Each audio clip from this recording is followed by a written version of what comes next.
Okay, Iman, setakat pemerhatian saya lah, Iman punya penganjuran konsert ni, dia macam yang berprestij sikit.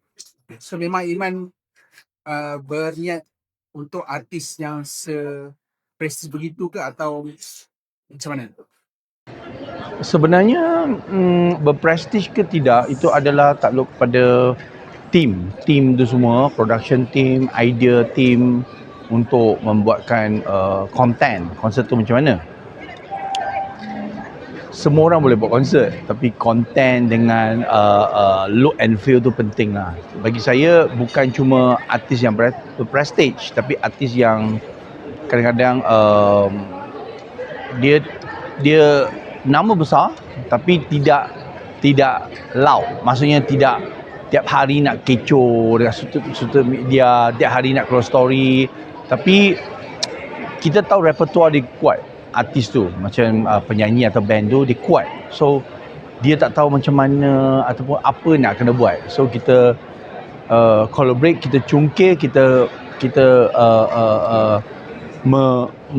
bring up, mengeluarkan mereka apa dengan lagu mereka dengan performance overall ya. Saya kenal Iman Tang daripada Clockwork Record. Yeah. So jadi pada waktu tu Iman Tang lebih pada independent punya bands, musician lah. So tapi sekarang ni dilihat Iman Tang lebih kepada arus perdana punya artis. Jadi adakah Iman Tang memang tidak bahas lah untuk nak sekarang itu satu konsep yang menggabungkan artis-artis independent Sebenarnya atau bumbu. Sebenarnya Hujan pun sama. Hujan independent. Sebelum tu memang dari dulu kita start dengan mulai dengan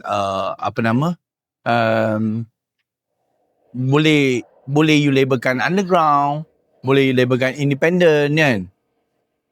Maksud saya independent adalah tidak menggunakan saluran mainstream. Independent.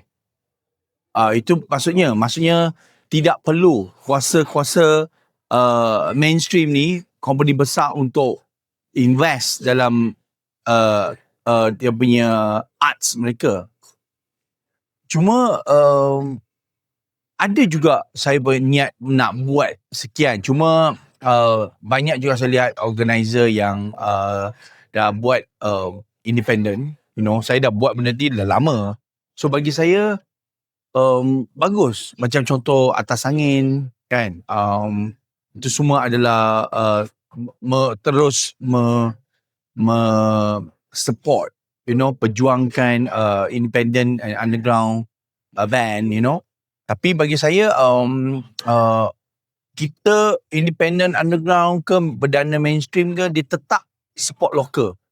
Sebab tu kita support lokal, kita nak boleh katakan as you mention tadi artis perdana mainstream tu, kita nak menjayakan, membuat konsep mereka lebih ke another level. Maksudnya production, sound, light, everything kita nak bring up seboleh nak macam international. Bukan cuma ada pentas, ada stage, ada benda, kau nyanyi je lah. Bukan zaman tu lagi macam tu lah. Macam Icon Entertainment sendiri bagaimana membawa satu anjakan paradigma baru kepada standard konsep di Malaysia lah. Yeah, I think Icon saya sendiri pun suka travel dan tengok konsert dekat luar negara. Kadang-kadang banyak yang kita belajar, you know, teknologi baru, benda baru, you know. So kita belajar dan kita lihat dan kita merasa. So bila kita balik ke Malaysia, I rasa kita bawakan apa yang boleh adapt dengan culture kita, dengan music kat Malaysia ni, kita jadikan. Macam tu. So bagi saya, the boundary tak ada. Art tu is universal. So benda yang bagus kita bawa, benda yang tak bagus kita tak. Apa pun kita nak mewarnai, nak bring up the production to another, kalau boleh international level lah macam tu. Iman, lepas ni Icon ada ada konsep apa-apa dia yang selepas yang akan dibawa untuk tahun ni?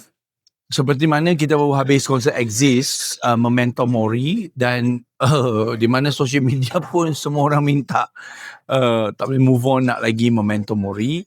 Hari tu lepas hujan semua orang minta hujan lagi kan. So bagi saya itu sangat positif. Cuma kadang-kadang kita lihat permintaan orang dan juga kita kaji dan kita tengok yalah availability venue, adakah kita nak buat ataupun kita bagi orang tak boleh move on tu full stop ataupun comma nak bagi dia continue. So tahun ni mungkin ada, semua dalam perancangan lagi, tahun depan pun ada. Nanti kita akan announce insyaAllah.